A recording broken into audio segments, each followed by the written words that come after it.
You found out your brother got kidnapped. What was your first reaction? Cold. Right away. Emotionless. I have to be. I'm at work.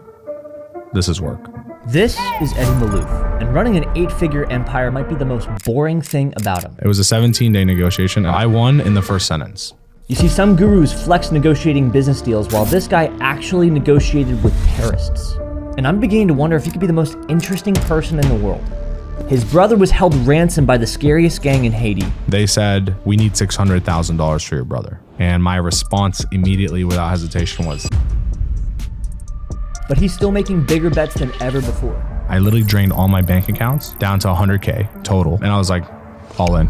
Most people would break, yet somehow he didn't. I still take 8-9 hours a day of calls at bad marketing sometimes, and I'll answer 2,500 messages a day while taking those calls. So I wanted to know, is there something different about him, or can anyone achieve this level of badass?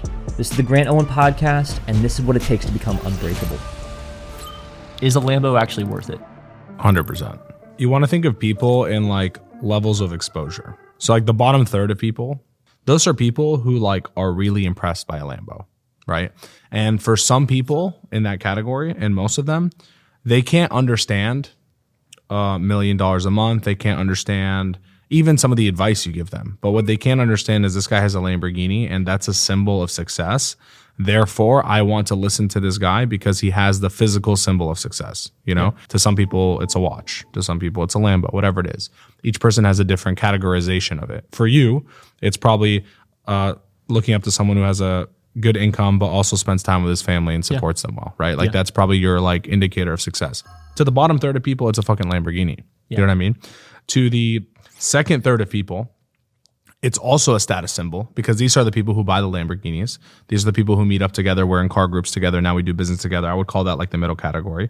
Then there's the top third of people who are like the really wealthy, who actually don't give a fuck about a Lamborghini. And actually you look more broke by buying a Lamborghini, if anything, right? They don't like to show it. They drive Camrys. They have billions of dollars. Top third of people. I'm not trying to impress any of them on social media at the end of the day. The only way I actually impress those people is if I provide them value. So my value content actually serves those people the most. And I'll tell you, like just yesterday, I'm working on literally $1 billion deal. And I'm never going to publicize it until the company sells. Then my face is going to be on it. So I'm like, holy shit, they did that.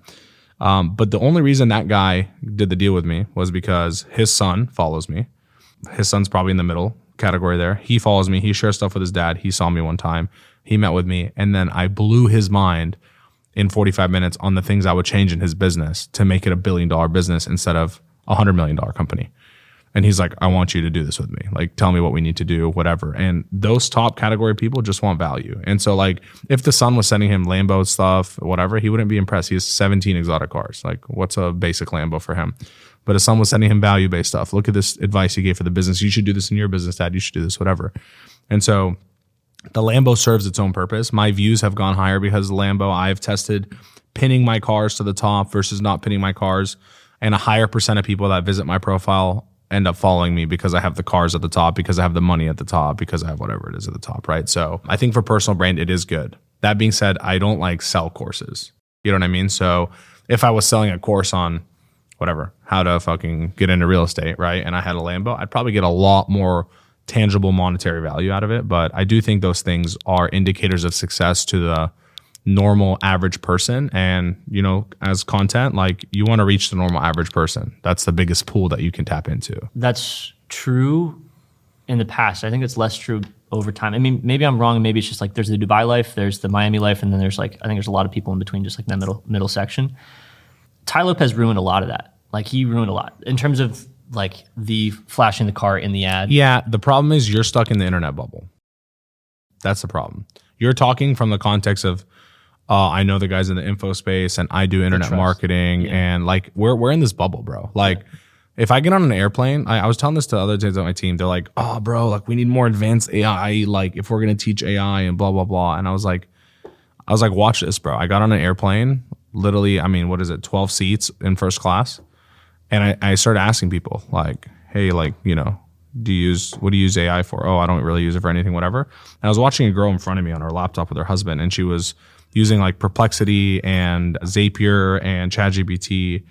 And I watched her, and she had like an error running over and over, and I knew what the error was, but I was like, I'm not gonna intrude. And then when the plane landed, I was like, hey, by the way, that thing you're trying to do earlier, like do X, Y, Z, and then you fix the problem. She's like, oh my gosh, like that's so smart. Like I never thought of that. And she's like, how do you know? And I was like, I've been doing this stuff for a while. And she's like, oh, I just discovered this. Yeah. And she's like, and her husband makes millions of dollars. Like in the outside of the internet bubble world, like people aren't up to date on AI. They're not up to date on content. And even from a consumption of content standpoint, the Lambo still hits for them. Yeah. Like I agree for you. I agree with what you're saying. It's like the Lambos died down in value. Everyone has a fucking Lambo. They get it. Or everybody knows it's rented.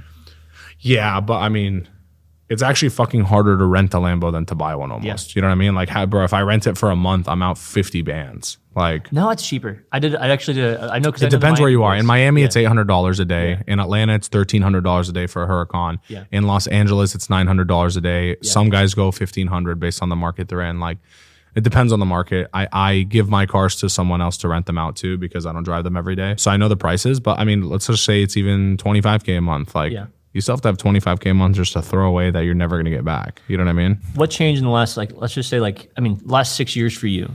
I think the things that you did to show increased status, like, I'm also thinking, like, it's almost frame. Like, you're just adjusting frame of whoever you're trying to attract. Yep. You don't really care about flexing those status symbols because the people that you're going after don't care about those status symbols. They care about something else. They care about something more tactical, and they care about... But I still care about flexing those status symbols because...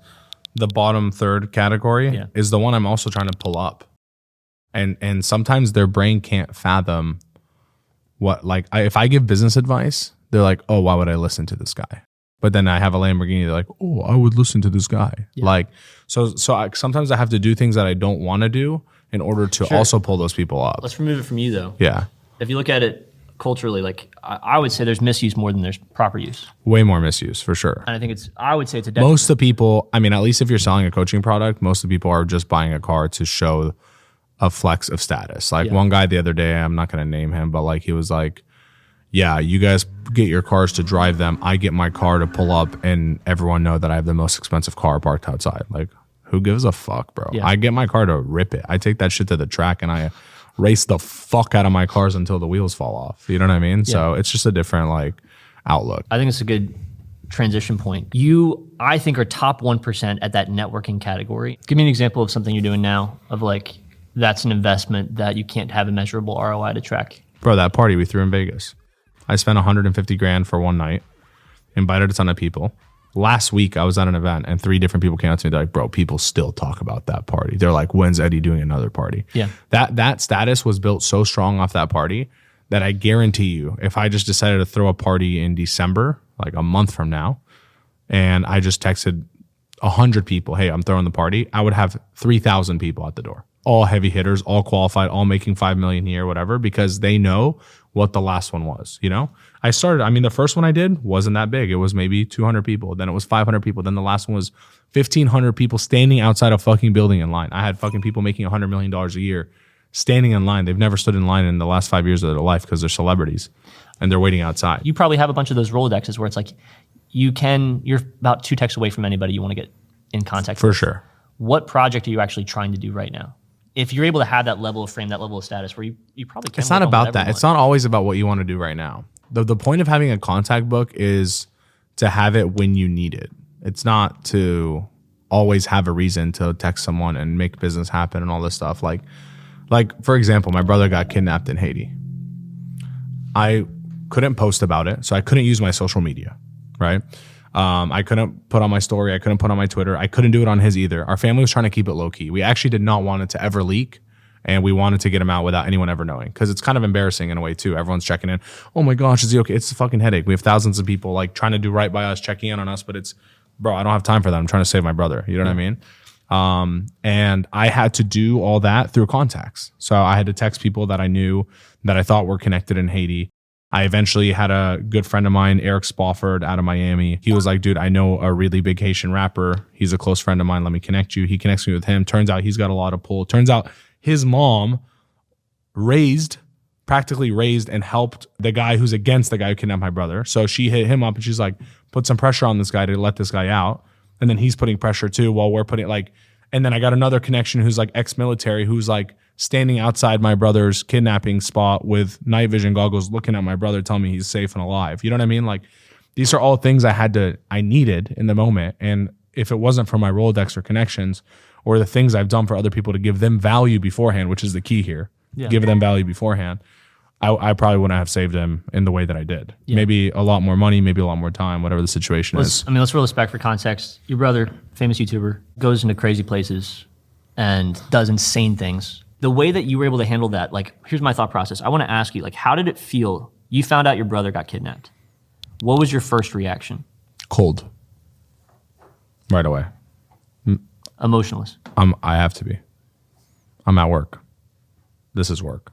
Like, if I get emotional, like day one, like I was emotionless, ruthless. My wife and my mom are crying like he could be dead. What about your dad? My dad knew that I was on a mission and didn't interrupt. I was like, Dad, your only job is to keep mom from like bothering me. Wouldn't your dad be like, I want to figure this out too? But you were just like, Dad, I got it. This is mine. This is my battle. Yeah, my brother gave it to me, to be fair. He's like, you're the only one who can do this. So I'm giving them your number. Yeah. And yeah, so I mean, eventually my dad came in and he connected with someone in Haiti too, who was the person that got us the money. So my dad was still helping me, but talking directly to those guys, I was the guy. You know what I mean? You pick up the phone, it's your brother's, or it's the guy talking. I actually declined the call from my brother because I was on a work call. He basically texted me in Arabic. He's like, I'm kidnapped. It's real. Video this. Of course. Right? He thought content. Yeah, he thought content of it. I was like, you know what? I'm going to video everything from now till I get him out so that he has it all. You know what I mean? That's why people thought we faked it. Yeah. But like, that's why he told me. And I know what my brother does for a living. So I went and got my best friend's phone from the office. We're in the bad marketing office. I was like, I need your phone. I propped his phone to record my phone. And then I hung up the call and said, sorry, I got to do something. Canceled all my calls the rest of the day. Took the call from my brother and immediately started problem solving. You got to be emotionless, bro. It's like, what am I going to cry? How's that going to fucking help me? Like, I have to be ruthless. And if something happens to my brother, I have to live with that decision myself. And I'm going to bear that weight. And I'll probably fucking blame him for carrying that weight, honestly, for a bit. I can imagine that. But in the meantime, like, my family's crying, everyone's falling apart. I can't be that person. I got to be like the general who wins the war. Talk me through a little bit of that negotiation. So there's back and forth. They threw out a ransom number. You're like, I'm not doing that ransom number. Not even that, bro. I won in the first sentence. Really? Yeah. It was a 17-day negotiation, and I won in the first sentence, and that's what people don't realize. They said, we need $600,000 for your brother. And my response immediately, without hesitation, was $6,000. I was like, where the fuck am I going to get $6,000? And he's like, no, $600,000. I was like, bro, I don't even know where the fuck to get six. And think about it. My brother's life is on the line. 0% chance they think I'm lying. Yeah. Anyone else, oh, please, let him go. I'll give you whatever. You know what I mean? Yeah. I was like, 6,000? I was like, how the fuck am I going to get six? And they're like, no, 600. I'm like, dude, I don't even know how to get six. So my immediate anchor day one was, I can't even get 6,000. You're not getting 600. Like, and so I know they hung up that call and they're like, fuck, motherfucker's broke. You know what I mean? Yeah. And so I immediately, next day it was 300. Then it was 180. Then it just kept coming down because I'm like, bro, I got like $200 more today. I sold grandpa's Rolex. They gave me $780 because it's old. You know what I mean? Yeah. And so I played that game and milked them along because I also knew there's no way to get the money. Yeah. And the faster I got the money, the more likely they thought I had more money. So I can't just be like, oh yeah, I'll get you 600K. Then they're like, oh, actually it's $1 million. Price went up. And at the same time, there was no way to get the money. The banking system was closed in Haiti. They don't take crypto. They only take hard cash in hand. I can't fly with cash. There was no solution anyway. So even if I said, I'll give you your number today and they took it, I wouldn't be able to get it to them. So I knew I had time to like drag it out. But through all this emotionless, not processing it, you're still running your business. I'm sure you're taking a back seat on some stuff. You're still. Bro, I was doing 40 hours a week of calls at Bad Marketing. For real? For real. And no one knew. You get what I'm saying? Well, what's support system? No support system? Was your wife not like? I'm guessing like your wife is probably processing and trying to help you, but like, how did you? No, for sure. But how the fuck are they gonna help me? It's in Haiti, bro. It's not like I could fucking have my assistant be like, yo, go to the bank and like, go to Atlanta and talk to this. You know what I mean? It's all me. So like, I mean, bro, even me right now, I still take 8-9 hours a day of calls at Bad Marketing sometimes, and I'll answer 2,500 messages a day while taking those calls. So I'm just used to multitasking. You know what I mean? And so It was just that. And no one on my team knew. And then when they all found out, they were like, holy fuck, are you okay? You've been doing this for 2 weeks, bro. None of us knew. You're running shit like it's normal. I'm like, I have to. And then I got so much more respect from my team for that. They're like, bro, his brother's kidnapped. His life's falling apart. He's dealing with this. And like, he's still showing up every day. Like, what was the final number you paid ransom for your brother? It's like 30 grand. Okay. Yeah. And so you got him out. What happened? What did you do? Nothing. I told him stop doing this shit. And he's like, deal. And then like 3 months later, he's like, I'm going to Afghanistan. I'm like, fuck, dude. Did you process like how like is that you got to go to therapy or something right that? Nah, fuck no. No, what therapy for what? I was on top of the fucking world when I did it. Because you were like, I did it. I was like, dude, I just got thrown into, you know, you see shit in movies. You're like, what would I do in this situation? Well, you're saying the FBI like was trying to give you tips. I mean, I listened. I didn't tell them fuck you to their face. I was trying to negotiate with them to let me fly cash into Haiti. I'm like, can you just give me a fucking slip that says this is a real kidnapping and I can fly cross borders with all this cash so I can give it to my brother? And they're like, no. I'm like, so what's your use to me? And they're like, oh, we're going to help you with the negotiation. I'm like, okay. At that point, I was like, okay, well, if that's your only use, then please don't call me anymore. Yeah. Because it's not helping. You know what I mean? But I mean, you watch these movies, bro, you're like, if there was a zombie apocalypse or if like the world was ending or if whatever, like someone got kidnapped, like what would you do? And we all act tough. Oh, but I wouldn't fucking do it like he did. I would fucking do it this way, whatever. Bro, but when you're in the situation, that shit'll cripple you. And so, no, I actually had a massive boost in confidence after that because I was like, bro, I'm about it. Like that shit went down and not for a second was I sad, worried. Did I flinch? I was fucking about it and I got the problem done. You know what I mean? What's the difference though between that and because like you also you had a burglary happen. Was it before a little bit before that? Like the year before that? Yeah. What's the difference between those two things? The burglary, like one, it cost me 35 times more than my brother did. Yeah. And for context, what happened was there was a people that staked out and then they entered your house. They stole stuff from your safe. Yep. And you heard and now them. now I don't have any prized possessions. I don't keep any valuables. Yeah. I don't even buy jewelry. Yeah. Everything I'm wearing is stuff I had previously that I was wearing at the time. I don't even put cash. I don't even have a safe in my house right now. That's how much I don't like. I've let go of like physical possessions because of that. But the biggest problem, the difference is one was trauma that I got control of, my brother. So I got to decide what I do with it. Do I need to go to therapy or do I just trash this bitch and make me a better person? That's what I did. Number two was trauma that affected my family. So the robbery, even if I'm okay, my wife's not. Oh, I have trouble sleeping at night because I don't feel safe. You get what I'm saying? Yeah. So it was out of my control. Whereas my wife wasn't feeling like, oh, I'm going to get kidnapped by Haitians. You know what I mean? Like it's never going to fucking happen because she's not going to put herself in that situation. So just different situations. One, I got to take on all the trauma, which was totally cool outside of my brother's trauma, but that doesn't affect me, right? And I don't think he took it as trauma. I think he actually like came up on top for it.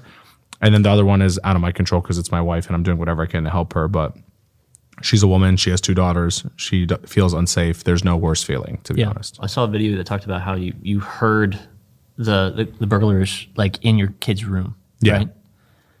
I'm trying to think of how I would process that. They actually didn't enter my children's room. When I heard them through the camera of my kids' room, they saw that they were kids' rooms. They didn't enter them, and then they entered my office. I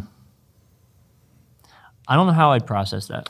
Honestly, bro, I'm not going to get into too much more of who they are and stuff. I know who they are. If I didn't have a wife and kids, I would have walked up the next day with a gun, put it on his chest, and been like, you're going to get in my car and you're going to give me all my shit back and you're never going to talk to me again. And I have a wife and 2 kids, and so I can't do that. Now I'm making my home likely more unsafe. Yeah. So I just had to literally know who these people are, look them in the eye and pretend I had no fucking clue who they are for the safety of my family, which was the hardest part, to be honest. What changes? Because like, to be honest, I think at a certain level, like, yeah, it sucks losing. You lost hundreds of thousands of dollars. No, I lost $1 million of post-tax money. So I lost $1.5 million to 600 of pre-tax money. And to be honest, the next 12 months of business was not like the best. So it really hurt. You know what I mean? Yeah. It hurt because the next 12 months was kind of hard and we were spending a lot of money instead of making it at the time. And so there was like a huge point of security that I lost. You know what I mean? So it did put me in a point of like, not immediately, but within a few months, I really felt the implications of it. Yeah. Because I was like, oh, I had this $1 million here that I don't have anymore that I was secure with. And so. Did you feel scarcity in that, or do you still Definitely felt scarcity. No, for sure. Because you were just talking before about how like when you don't feel like you have to make money today. 100%. The decisions and yeah, that scarcity, honestly, like I don't really get anxiety and stuff like that. But that scarcity gave me like a feeling of like lack of breathing sometimes. You know what I mean? I felt like, damn, I'm fucking Eddie Maalouf, all this shit. And now I'm in a tight spot because like I played my cards not expecting to lose $1.5 million overnight. You know what I mean? Yeah, for something that you really couldn't control. Yeah, and I got money in buildings and shit, but bro, it's building equity in a business. Like, it's not like I could just be like, all right, this business is worth $40 million. I'm going to cash out right now. It takes like 6 months. If I'm going to sell a building, same thing. It takes a few months. Like, it's not that easy. You know what I mean? So my liquid cash was significantly hurt. I feel like I've heard your tone and your intention about some things change since becoming a dad. I feel like that's what would affect me. I can't, like, I'm picturing like how I'd feel. I feel like you don't get scared about it until it happens, and then you realize how possible it is to have it happen. And I'm like, man, there's almost nothing I wouldn't do to protect my 3 kids. Like, there's nothing I wouldn't do. Bro, you would divorce your wife to protect your 3 kids. Yeah. That's how far you would go. Yeah. You know what I mean? Yeah. So like, how much further is there to go than that, to be honest? Like, to lose your partner for the kids, you know? I even heard you say like you've made some decisions that are like anti-business decisions because you're like, I gotta be with my kids. Oh, 100%. Oh yeah, I work less at night than I ever have by far. I almost don't even have motivation to work at night because, you know, let's just say I get off work at 6:37. I go home, I spend an hour and a half, 2 hours with the kids. Like, even if it's just on the couch, I'm fucking gassed, and like we're just playing around in the living room, right? And then they go to bed, and like I can't get back in work mode. Whereas I used to just get home, eat a little bit, talk to my wife, 30 minutes, whatever, smoke a J or something, and fucking get to work, rip for 3-4 hours. I don't have that in me anymore. And so now I'm forced to make higher leverage decisions to be able to make more money. Like these businesses I was telling you off camera about, like someone might be like, holy fuck, Eddie has to work 120 hours a week to do that. No, I just had money and I leverage team now. You're and capital partner. Yeah, and it's not even that. I'm just much better at making decisions. So whereas I used to think working really hard was how to make a lot of money, that is true when you're starting. Yeah. But once you have connections, you have some money, you have team capital, you have leverage of brand, you can work a lot less hard and make more money. And so the hardest part becomes identifying all the things you have to say no to eventually find the thing that you can say yes to that requires this much headache for this much outcome, right? Yeah. And so I'll tell you, even this year, I've had equity in 3 different companies that I just let go of. I don't even sell. I mean, how much are they going to be worth? Whatever. 10K, 30K, 40K for those positions, whatever. I was like, hey guys, I actually realized I don't have time for these. And as much as I love this company and whatever I want to do, you could just have my shares, just like sign me a piece of paper that says I have no liability and get me out. And I've let go of 3 different businesses that I really like that have potential to be tens of millions of dollars a year, because it's going to take too much of my time and effort and thinking about them. That's going to take away from my family or other businesses. Therefore, I have to let them go. Yeah. And so you just make different decisions about your time. And that's like, now when I talk to my wife, like for example, I was like, oh, this is $1 billion idea, babe. Like we got to do it. She's like, don't spread yourself too thin, blah, blah, blah. Her thing is no longer, is this a good idea or not? Because she knows if I'm bringing it, it's a good idea. It's, how is this going to affect your time and your sanity because of the time you have to put towards it, and how much time and how much leverage do you have in this deal? You know what I mean? So it's just a different conversation. Well, talk to me then about like, because I care about this, like what kind of dad do you want to be? I think there's guys that are at the levels you're at. Like you're top 1% business guy. There's you don't know. I mean, but I'm saying like I think there's guys in that world where they get so much right, and I see them get that wrong. Bro, there's a phase for everything though. Here's how I look at it. How old are your kids? 6, 3, and 3 months. Okay, like how much can you contribute to your 3-month-old as a dad? Literally nothing. People don't realize that. They're like, I'm gonna take 3 months maternity leave, and they're like, I'm gonna help my wife. No titties. You got no titties, bro. If you got no titties, you cannot help with a child. Yeah, dude. You know what I mean? Or you can change a diaper, max. Like nothing, bro. When we had our first daughter, I was like, okay, I'm gonna stay up at night and work at night. I did though. I tried. I did it too. But I'm like, I'm fucking useless. What am I doing? I'm burning myself out at night, staying up, just to wake you up so you continue to feed the baby. Please, it's like, I'm still useless. Like I'm an alarm clock. What the fucking alarm? So that's kind of my point, right? At a certain like point in the child's life, you're actually less valuable. Yeah. And this is people might disagree with this person, but Andrew Tate one time, I saw a little clip of him and he was like, as a father, it's actually important to also not always be there so that they respect you and have a different viewpoint of dad. Mm-hmm. And I even noticed that because like my wife's always with the kids. Yeah. My 3-year-old daughter might talk back to my wife. Yeah. And they'll get in a fight about it. Milano, you can't talk to me, blah, blah, blah. They go back and forth. With me, she talks back to me. I'm like, what did you say? Yeah. Freezes. Oh my gosh. This is serious. You get what I'm saying? Yeah. So you got to have both. Now, what I'm doing right now is I'm building a lot so that 5 years from now, I'm set, and then I can fully make decisions and I don't have to work 40, 50 hours a week. And I can work 10, 15, 20 if I want to, whatever the case is, and spend more time. I think everybody says that though, and I don't think they actually mean that because I think there's a dial in us that's like, I still want to work. Bro, of course, you have to work or you'll kill yourself, but like, you don't want to have to work. There's a difference. Yeah. And even now, I could step back and be like, you know what? I'll just make $1 million a year. I'll work 20 hours a week. I could do that all day. I could get rid of all my businesses right now, make $1 million a year working 5 hours, 10 hours. But then what? I'm just going to see something else that excites me and then get into it again. It's like the same cycle. So I might as well keep what I have and build it and have like a really big plan of cash flow that I stack up or an exit or whatever it is. So my point is, when my daughter that's 3 is 8 and now she's playing sports and doing all these things. So you have a 3 and a 1? I have a 3 and a 1.5, yeah. And how many do you want? My wife wants 4. I'm cool with 3. You're cool with 3? My car outside is 3 back seats. Okay. So I'm like, there's a reason cars are built this way. Yeah, that's true. You're not a van dad? Please no. Escalator, nothing. But even then, like our house right now can't support like massive cars in the garage and stuff. So all in all, like I want to be there for my daughters tomorrow. Yeah. In the morning, I'm going to her school, spending an hour and a half, daddy-daughter day. She's showing me stuff in school. I dropped her off at school a couple times this week. But that's also hard. My daughter has to be dropped off from 8:15, 8:30 at school. I also need to hit the gym. Yeah. So if I don't hit the gym before that, which makes it hard to come back to school and because just logistics, like then I have to hit the gym at night. So I either sacrifice taking my daughter to school to sacrifice an hour and a half in the evening before she sleeps or vice versa. You know what I mean? So it's kind of hard, but I want to get to the point where I just take her to school every day. I can go to every one of her games. I can go to every one of her friends' birthday parties. We have a really cool relationship, me and my daughter, you know? So 3's fun. 3's really fun. 3 is my daughter's like when things start. Yeah, she's also in class with 6-year-olds. So her intellect is like, dude, of course. Are you private? Yeah. Yeah. Her intellect's like super high. Yeah. It's almost too much. I'm like CEO vibes. Big time. I look at my wife sometimes. I side eye her. I'm like, did you hear the shit she just said? Like how witty of her to think like the manipulative. She manipulative. That's it. Bro. I'm like, this bitch is manipulating me right now. I'm like, okay, I'm gonna go along with it. Oh my God. I'm like, because like if you're an entrepreneur, you're like, I want to encourage that. You're exactly. Like, that's a cool I can't punish it. I'm not gonna talk back. Yeah. I want this. What deal do you want? Hey, I make deals with my daughter. I'm like, deal. She's like, deal, and then we'll shake hands on it. You know what I mean? She'll hold me to. She'll be like, a week later, she'll be like, remember we made that deal? I'm like, what? I thought your memory was not that good.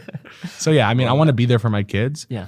But they're young. They're young enough. That makes sense. They're young enough where I can give them 2-3 things a day, and that's all they need to like level up as people and value dad. And it's not about.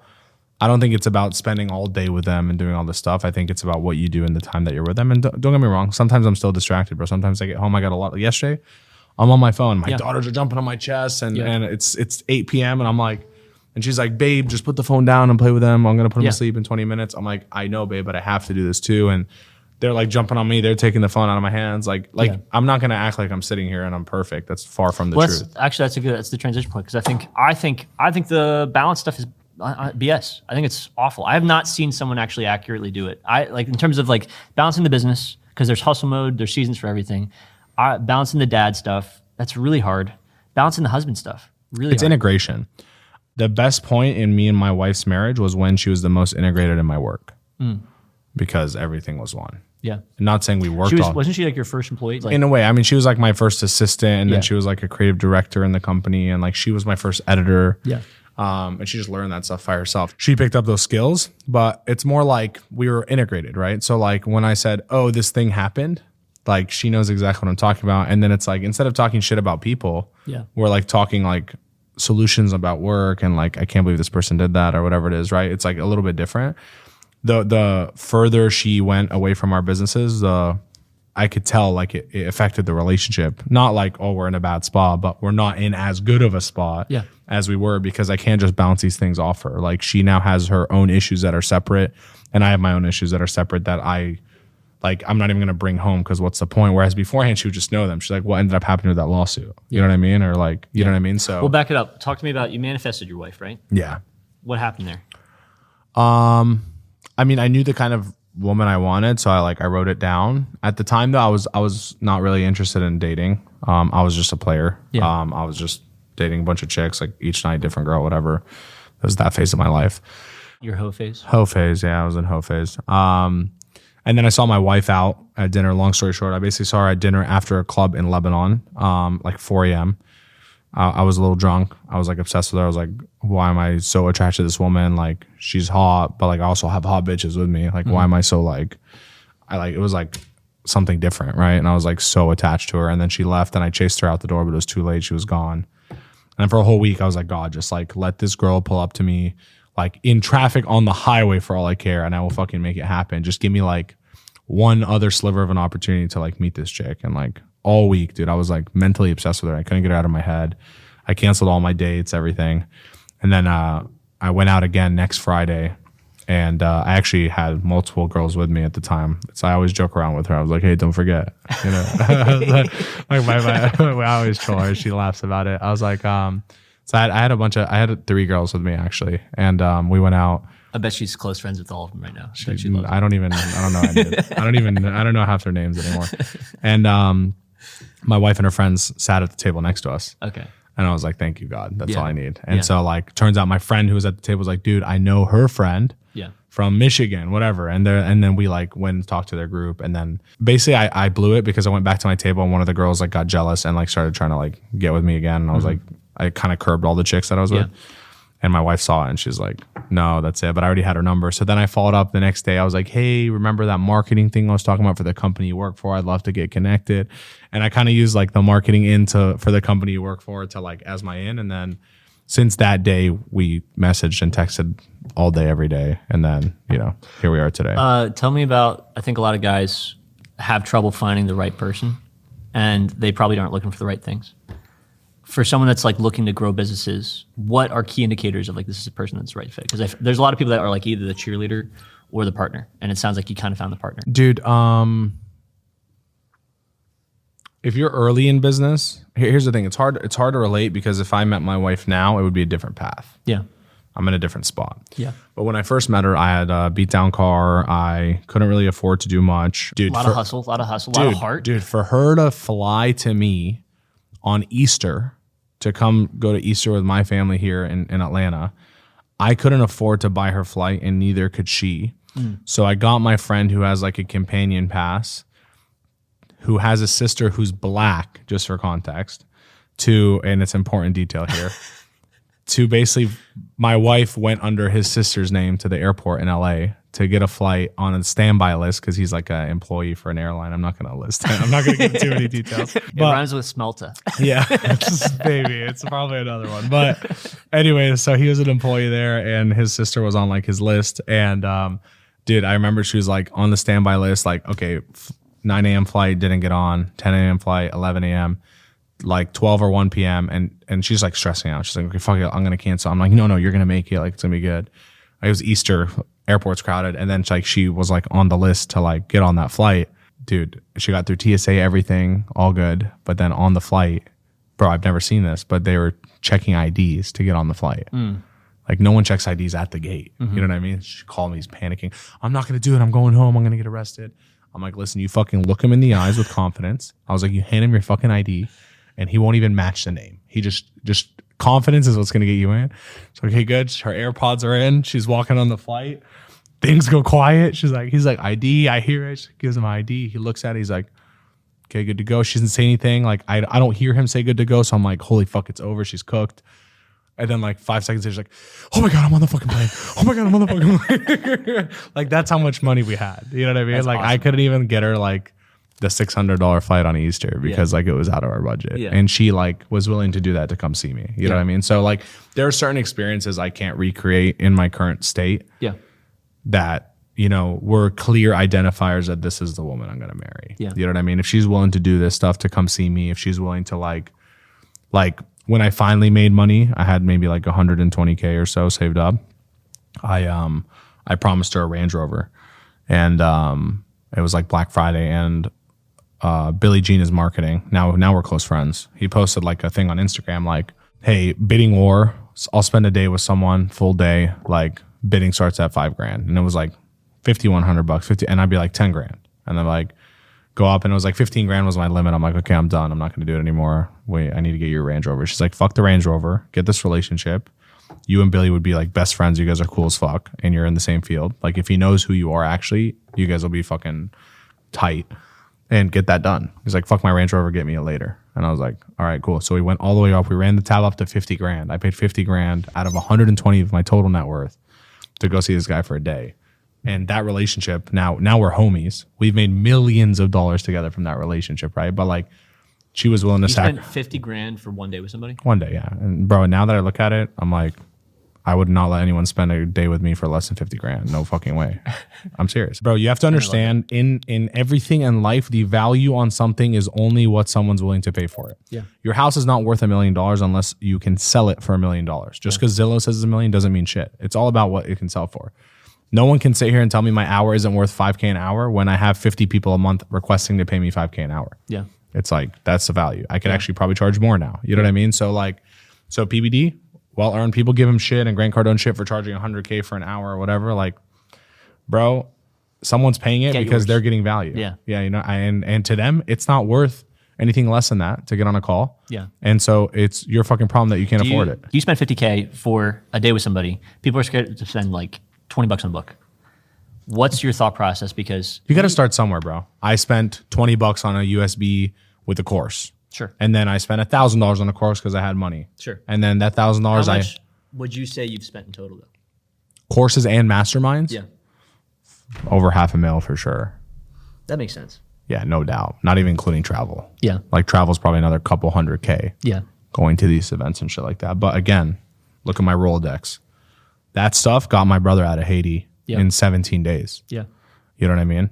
And like that stuff makes me a lot more money now. That stuff allows S-tier celebrity yesterday to call me because someone else gave them my number that I know in my Rolodex to take over all their marketing for their brand that does $500 million a year.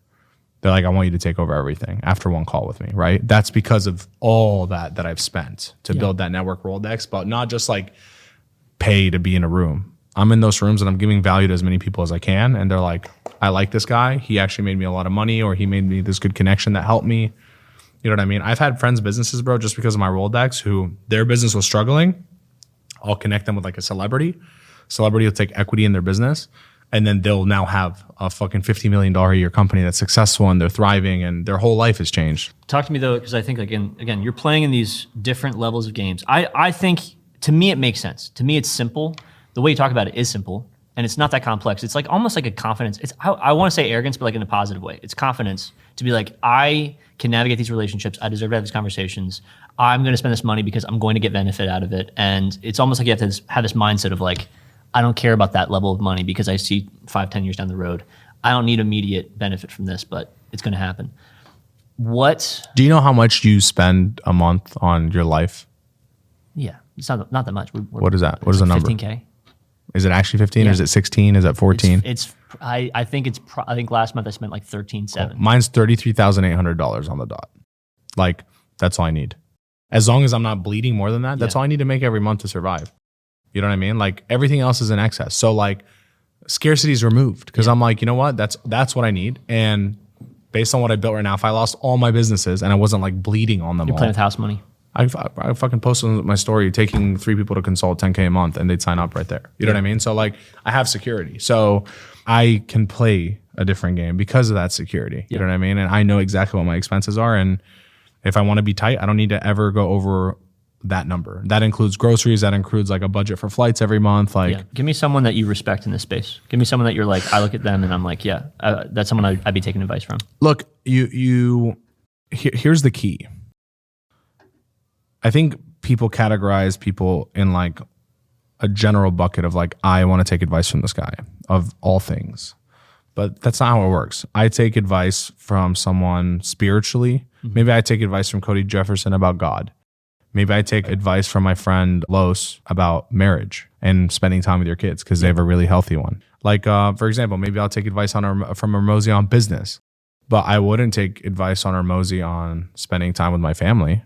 Like, that's not even in his docket of things right now. And like, no way he could do what he's doing and work as hard as he is and spend the time with his family. You have to pick one, right? So everything has a different category. Like Billie Jean, great friend of mine. We have mutual respect. He asked me for advice. I asked him for advice.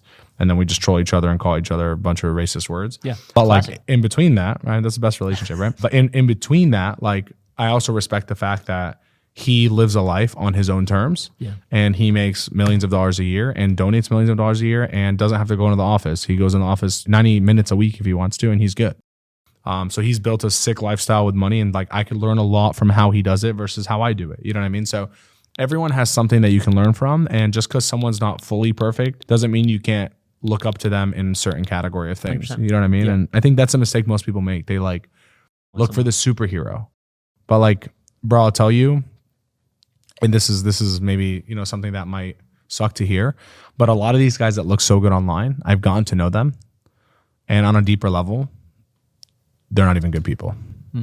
They do the worst things behind the scenes, and they would never show that to everyone. You know what I mean? And that's cool. Like, but that's you. And like, I'm like, okay, well, maybe this isn't the person I thought it was. You know what I mean? Someone like Billie Jean, exactly who he is 100% himself. And I think this is something you mentioned at the beginning of the podcast. I want to tell you, the thing is, you're like, you're yourself offline as you are online, bro. That's because I realized early on, if I have to be someone else that I don't want to be to make it online and make face and do all this stuff, then it's not a business that I want. So I'm just going to build my life around who I actually am. So I never have to put on a fucking act. And that's who I am 100% of the time. And if that means I'm going to make it slower, so be it. If that means I'm going to miss out on opportunities, so be it. There's fucking millions around the world of opportunities and everything that happens in between. But I'm not being someone who I don't want to be or I'm uncomfortable being. I'm just who I fucking am. And if you don't, I used to really care about what everyone thinks. Oh, I want everyone to like me, and people would comment mean things. I'd be like, hey man, sorry to bother you. Now I'm like, bro, go fuck yourself, kick rocks. Like, I literally don't give a fuck because it's me and my life. And if you don't want to be a part of it or watch it or whatever it is, that's your choice. Go do something else. And I think you're pretty similar in the sense that you talked about how for the longest time you were like, I would love to be known as like not my dad's son. Yeah. I want him to be known as my dad. Yeah. Do you feel like that transition's happened? Years ago. Really? Yeah. Years ago. He even told me. He's like, hey, it's been about a year since that happened. But I mean, I had that conversation with him in college. I had no brand, no companies, no money. We had a dinner, me and my dad. My college was like an hour and a half away from home. So we met in the middle, 45 minutes at like a random spot. It was at a Longhorn. I remember the exact booth we were sitting in. He's like, what are you like working so hard for and doing all this? Like, what's the point? Like, what do you want to do?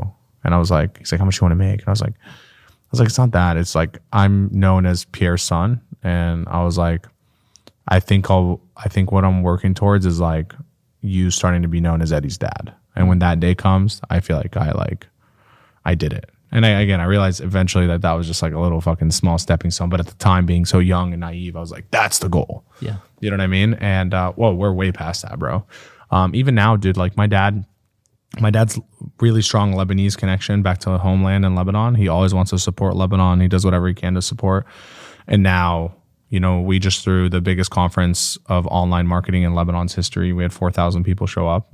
For him to see that and be like, both my sons are on stage impacting these people's lives. Like, that was huge. I have a massive recruiting business in Lebanon now that recruits people in Lebanon to work American jobs.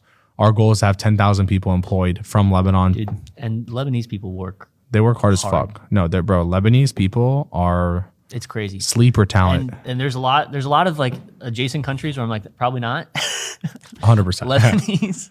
It's like we're hustlers, bro. Yeah, we Phoenicians in the back. You know, we were one of the first traders in the world. They're really good at trade. They're really good at hustlers. And don't get me wrong, just like in any culture, you have bad apples, people that are lazy, entitled, whatever it is. But overall, if you're going to get equal to equal, someone there, someone here, they're going to outwork this person and they're going to cost way less. And so that's why I'm like all for that mission if I can help that country. And if you really think about it at a deep level of impact, if we have 10,000 people employed from Remotely X in Lebanon to American, Dubai companies, whatever it is, European companies, I would be the biggest employer in Lebanon, in Lebanese history of the whole country. And 10,000 people are feeding their families from something that we did. And the impact that it would have on the economy, on the country, on those people's lives is like, no one has done that for the country. When you think that big, not like 100 people a month type stuff. And so that's what we're working towards. And even my dad's seeing that. He's like, wow, like my son's doing the thing I wanted to do for my country, but I didn't have enough reach or money or whatever resources. The right time. Exactly, right? And so at the same time, I'm also like pushing forward what his dream was for helping his country in a different way. Exactly. So it's really cool to see. We have a really good relationship. Do you practice any faith? We're Catholic, Catholic. How long have you been Catholic? Since I was born. Really? Yeah, no choice there. Is it like the raised Catholic, or is it like the... No, raised Catholic. Super Catholic. Yeah. Went to Sunday school, like baptism, first communion, the whole nine. I couldn't. I went to a Catholic mass one time and I couldn't do it. It's hard for sure. It's to be honest, like it's like a ceremony and it's the same one every time and it kind of gets like super exhausting for sure. But it's also about the people that attend there, right? There's like 600 families in our church that are all Catholic Lebanese. And so like my kids hang out with them. My wife, all our friends are there. Our friends have been there since we were kids. My tightest friend circle is my church group. It's not the high school kids. It's not the middle school kids. It's my church group because no matter what school we went to, no matter what, it was always just us growing up together. The value systems there. The values are already there. Our kids are aligned on values. So like it's a lot more... It's community. It's community and social aspect almost more than it is religion at this point because religion's religion. Like I know how to pray. I don't need to go to church to do these things and be a man of faith and a man of God. You know what I mean? Like maybe some people could sit here and fight me over that, but like I know people that don't go to church that are way more religious and actually represent like faith in God much more than people who go to church every week and make face and show that they go to church and look like it. Well, you know what I mean? Reason I ask is like in all my research of you and everything I've known about you, there's a ton of stuff that you've like. I just think you endure a lot. You've had businesses fall apart. You've had your brother get kidnapped. You've had burglary on your house. You have all these different plates you're trying to spin of businesses you're trying to start up. And I'm just thinking like, what is the backbone of it? It seems like your relationship with your wife is really unique and rock solid. Like your partnership on that front is... My relationship with my wife isn't perfect. It could always be better. Sure. But everybody would be in that category, and I don't want you to be like, you're the best marriage guy in the world. But I'm saying like, it sounds like that's pretty unique. What's the bedrock of it though? Like where do you fall on? Because I think like that, do you just feel like your foundation internally of like who you believe yourself to be is that strong? Like that work you've done? Dude, look, here's what it is. I actually got this yesterday from a book. I'll tell you the exact name. Actually, it's it'll be good for people who want to think a little bit bigger. It's called The Science of Scaling. And the chapter title or headline was everyone's actions are directly correlated with the goals they have set for themselves. That's it. Everything that you do is attached to what you believe is a goal. I don't need to read it every day. I don't need to do that. But like, for example, my goal is money. Then you'll see all my actions are subconsciously being programmed to reach that goal that I have in my mind. And some people might think their goal is a different goal than what they actually believe it is. And what they actually believe is their goal is the thing that they work towards. If your goal is to get on stage and be a bodybuilder, your actions will reflect in that. If that's not really... I mean, bro, come on. Dude, I'm surprised you fit in that shirt. That's what I'm saying, dude. I barely do. It's an extra small. But like that's really the principle of it, right? Yeah. So like at one point in college, my goal was to get chicks. And so I was super shredded. I was fit. I was going out all the time trying to hit on girls because subconsciously that's my goal right now. My goal is that, right? My goal right now in my life is to create a legacy of businesses that help change the world, but also create financial freedom for my family while not sacrificing the current moment that I have with my family because any day it could end for all I know. You know what I mean? And so like subconsciously, I'm doing things actively and I'm working hard and I'm not making bullshit excuses because those are the things I have to do. Is my goal to get in shape right now? No. And that's why some days I wake up and I don't go to the gym. I'm rather sleep for another hour than work out, right? But if that was one of my actual goals, I would never miss a fucking day. You know what I mean? How many people do you think their goal is just survival? Good question, but I want to say it's probably the biggest pool. Like if we were to split them up into percentages, I'd say it's the biggest pool. How do you get them to shift that? How, like if you're talking to someone and their biggest goal is I'm just trying to survive this year. Here's what I tell my friends when I advise them on stuff like this. I say, listen, the hardest part about doing things right is not making a decision based on your current desperate state, but making the decision based on if you were not in a desperate state, would this be the right financial decision or whatever it is to do, taking out that assumption. If the answer is yes, you make that decision. I'll give you an example, super basic one. Ethereum, crypto, went down to like 1,600 something earlier this year. I was tight on money because I bought out a business partner. I just got robbed, like all this. I was really tight on money at the time. Business wasn't like booming.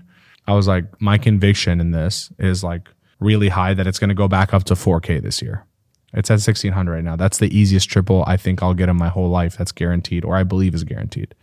I was super tight on money. I said, okay, if I wasn't tight on money right now, what would I do? I was like, I would fucking sink every dollar I had into this at $1,600. So what did I do? I literally drained all my bank accounts down to 100K total, which like for me is like, as you know, 3 months of surviving, right? And I was like, all in, pushed all my chips in on Ethereum, told my wife, hey, let's just take it easy. Let's not throw big parties, whatever. Like, did you tell her you did that? Oh, 100%. I told her I'm doing this. I'm feel did tight. Did she give any pushback? She just says like, be careful. And I've made enough decisions of risk in front of my wife that she knows like, I know what's up. You know what I mean? She's seen you take enough L's and enough W's. She knows the W's are always way bigger than the L's in the end when she's married to Eddie Maalouf. Yeah. You know what I mean? At this point, right? And she's seen that from when I had nothing, right? Yeah. So she believes in me. She knows like if I say I'm going to do it, I'm going to do it. Which that's the biggest thing.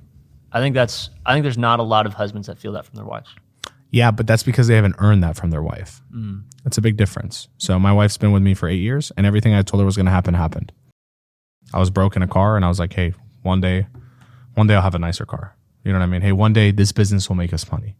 Well, hey, trust me, this business one day we'll do this. Hey, trust me, we're gonna do this thing. And everything I said we're gonna do eventually happened because I put my head down and I did it. You know what I mean? So if I was always like, yeah, babe, we're gonna be rich one day and it's been 8 years and we have no money, there's gonna be no trust. How's she gonna want me to go, spend a fuck ton of money on Ethereum, on a digital coin she can't understand if I don't have a track record? Yeah. So I think part of it's earned. Now, don't get me wrong. Some women in the relationship are just harder to get to that point, and some of them don't ever get there, and they're not the people you should be married to. But overall, I think as a man, we have a responsibility to earn that our word is our word, and it means something, right? And so, yeah, I put myself in a tight spot, but it was because I made that decision based on my future state. If I was not in a desperate position right now, assuming this decision is not going to affect me right now and kill me and like put me bankrupt or whatever, right? Would this be a decision I'd make? Yes, it is. That's how I make my decisions. So for everyone who's in a state of survival, you'll never get out of that state of survival as long as you are making a decision based on your state of survival. There's one decision you have to make on your state of survival, which is I need money now or whatever it is. But then every other decision outside of that needs to be future state. Where do I want to get to? What's my goal? Does this serve that goal? And if I wasn't in a desperate state, would I make this decision? Yes, I would. Let's do it. And that's how you get out of it. But as long as you're making that decision in the desperate state and you're doing it based on your current state, you'll never escape. You're always making a desperate decision. Did Ethereum go up? Ethereum went up to $4,700. 20% over my target. Eddie, I appreciate your time, your energy. No, I mean, I don't know why you're thanking me. You fucking flew all the way to Atlanta from fucking Tampa. You set up this entire camera setup. You put in so much effort to be here, and like, no way I was gonna fucking say no. I declined so many podcasts, bro. I was like, if anyone's putting in this much effort, I don't even care if it's fucking 10 views. I'm gonna show up because I appreciate that. You really went out of your way to make this happen. It's not easy. It's definitely not cheap, and like, you made it happen, not me. So thanks, for that, I commend you and I appreciate it, bro. I respect you. Thank you so much.